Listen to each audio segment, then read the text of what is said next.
અમદાવાદના દરિયાપુરમાં થયેલા પથ્થરમારા કેસમાં હવે કાર્યવાહી કરવામાં આવી છે। ફરિયાદના આધારે પોલીસે કેટલાક શખ્સોને ઝડપી પાડ્યા।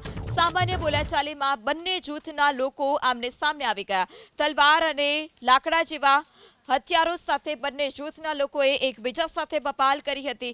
બબાલમાં ઈજાગ્રસ્ત ત્રણેયને સારવાર માટે ખસેડવામાં આવ્યા છે।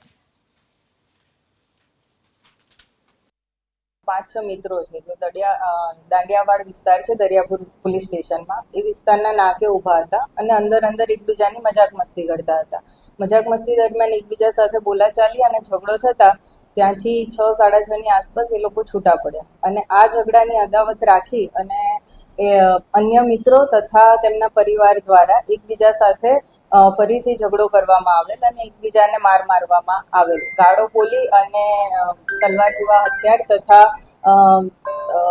લાકડાના દંડા વડે એકબીજાને ઈજાઓ પહોંચાડેલ હતી। જે સંદર્ભે દરિયાપુર પોલીસ સ્ટેશનમાં ફરિયાદી ઉસેદ સાકિબ શેખ દ્વારા આરોપી યાયા બુખારી, સાહિલ બુખારી, રસીદ બુખારી અને નઝર ગોટા વિરુદ્ધ બીએનએસની કલમ 118(1), 115(2) મુજબ ગુનો દાખલ કરવામાં આવેલ છે તથા અન્ય ફરિયાદી અબ્દુલ રસીદ બુખારી દ્વારા આરોપી નઝીર શેખ, ફૈઝાન અલ્લા રખા તથા અન્ય 3 અજાણ્યા ઇસમો વિરુદ્ધ બીએનએસની કલમ 118(1), 115(2) અને 352 મુજબ ગુનો દાખલ કરવામાં આવેલ છે।